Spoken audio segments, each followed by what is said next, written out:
Alors qu'elle s'occupait de son jardin un après-midi ensoleillé, Sarah remarqua une pierre étrange nichée parmi ses fleurs. Intriguée, elle s'en approcha pour l'examiner. À sa grande surprise, elle découvrit une petite caméra cachée dans les crevasses du rocher.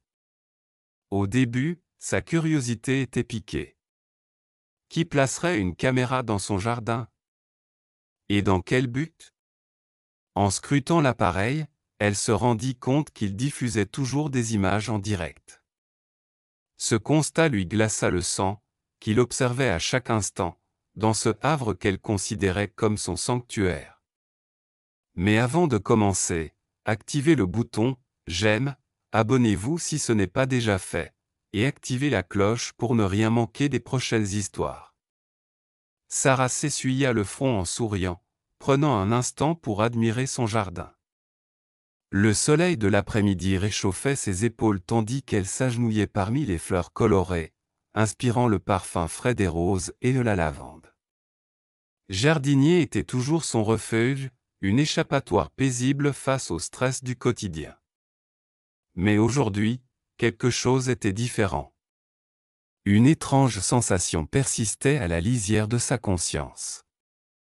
Subtile, mais insistante. Elle l'excarta, attribuant cela à la chaleur et à la fatigue. Alors qu'elle tendait la main pour couper une mauvaise herbe tenace, son regard aperçut quelque chose d'inhabituel niché parmi les fleurs. À première vue, cela ressemblait à un simple caillou, gris et légèrement couvert de mousse.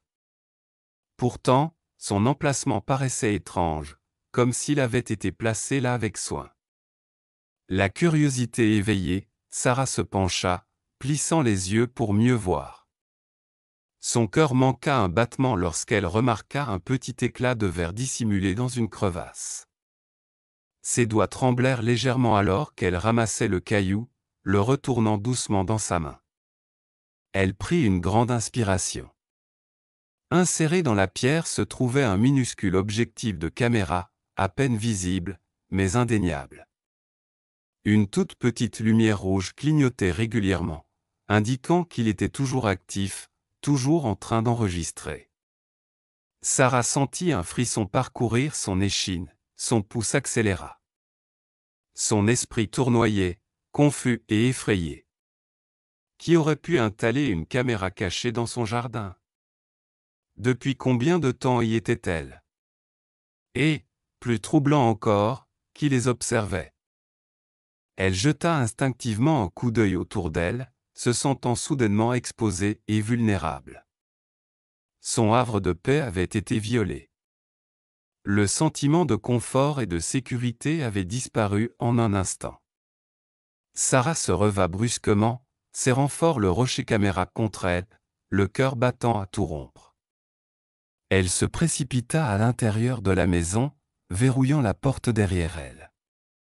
Ses mains tremblaient alors qu'elle posait l'appareil sur la table de la cuisine, le fixant comme s'il allait exploser à tout moment. La nausée la gagna, mêlant colère et peur au fond d'elle. Sarah attrapa son téléphone et composa le numéro du commissariat. La voix tremblante, elle rapporta les faits, décrivit la découverte de cette caméra cachée. L'officier la rassura, quelqu'un serait envoyé immédiatement. Tandis qu'elle attendait, Sarah arpentait la pièce en regardant son jardin par la fenêtre, un lieu qu'elle chérissait désormais devenu étranger, hostile. Elle se demandait qui pouvait bien être l'auteur de cette intrusion. Était-ce un acte aléatoire, ou était-elle spécialement visée? La police arriva rapidement, leur présence étant à la fois rassurante et inquiétante.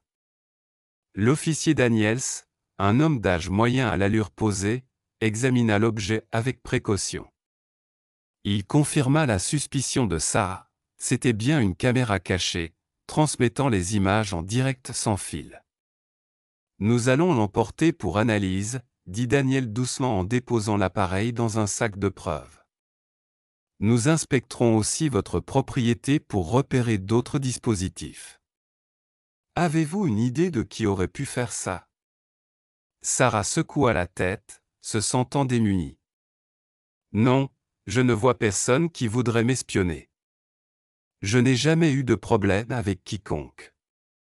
Mais tandis qu'elle prononçait ces mots, un petit doute s'insinua dans son esprit.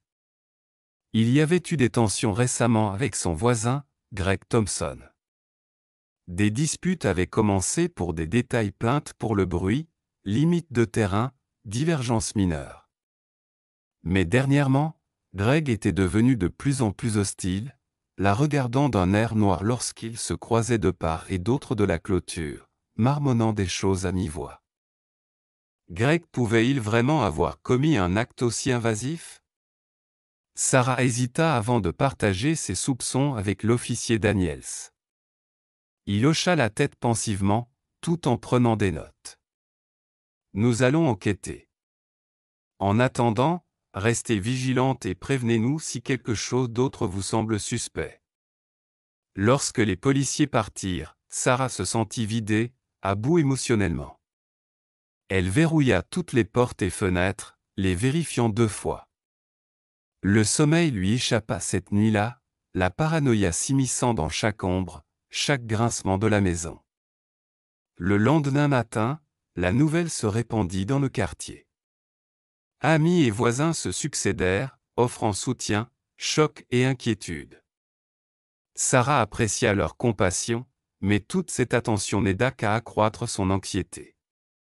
Lors d'une réunion de quartier le soir même, l'ambiance était tendue. Les gens chuchotaient, regardant nerveusement autour d'eux. Sarah resta silencieuse, se sentant exposée et embarrassée, même si elle savait au fond d'elle qu'elle n'avait rien fait de mal. Nous devons redoubler de vigilance, estima Madame Jenkins, une voisine âgée vivant dans la rue depuis des décennies. Si quelqu'un a pu violer la vie privée de Sarah, il peut en faire autant pour nous. Les autres acquiescèrent, promettant de veiller les uns sur les autres. Sarah fut touchée par cette solidarité, mais restait inquiète. L'auteur inconnu se tenait toujours parmi eux. Les jours passèrent et Sarah tenta de retrouver une apparence de normalité, mais le jardinage ne lui apportait plus de plaisir. Le moindre bruissement de feuilles ou ombre la faisait sursauter. Elle se sentait constamment observée, vulnérable dans sa propre demeure. Puis, un après-midi, l'officier Daniels revint avec une nouvelle importante. Son expression était grave, son regard emphatique. « Nous avons identifié le responsable », commença-t-il lentement.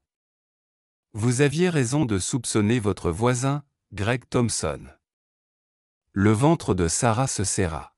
« Je n'arrive pas à croire qu'il soit allé aussi loin. » Daniels acquiesça solennellement.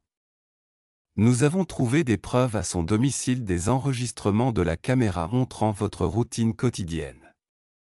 Il semble qu'il ait agi par vengeance, dans l'intention de vous effrayer et vous intimider. » Sarah frissonna, se sentant de nouveau violée dans son intimité.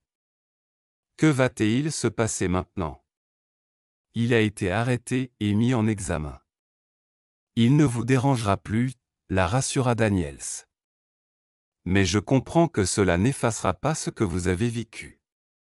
Sarah le remercia, soulagée, tout en ressentant une appréhension persistante. Greg était hors d'état de nuire, mais le mal était fait. La confiance était brisée. Son sentiment de sécurité, anéanti. Dans les semaines qui suivirent, Sarah entreprit de reconquérir son jardin. Des amis l'aidèrent à installer des caméras de surveillance et des éclairages à détecteur de mouvement. Les voisins prenaient régulièrement de ses nouvelles, offrant leur soutien et leur présence. Peu à peu, Sarah reprit confiance. Elle refusa de laisser la peur dicter sa vie. Le jardinage redevint sa thérapie, son refuge. Elle planta de nouvelles fleurs, comme pour revendiquer symboliquement l'espace qu'on lui avait volé. Le quartier aussi avait changé. Les habitants étaient devenus plus attentifs, solidaires. Cet incident avait lancé d'importantes discussions sur la vie privée et la sécurité, resserrant les liens communautaires. Un soir, alors que Sarah arrosait ses fleurs sous les derniers rayons du soleil, elle fit une pause pour réfléchir. Ce qu'elle avait vécu avait été terrifiant, une violation qu'elle n'oublierait jamais, mais elle en était sortie plus forte, plus sage, plus consciente du monde autour d'elle. Elle savait désormais que le danger pouvait se cacher partout, même dans les lieux les plus paisibles. Mais elle savait aussi l'importance de la communauté, de la vigilance et de la résilience. Alors que le soleil disparaissait à l'horizon, projetant de longues ombres sur son jardin, Sarah ressentit enfin un sentiment de paix retrouvé. Elle avait affronté les ténèbres et survécu.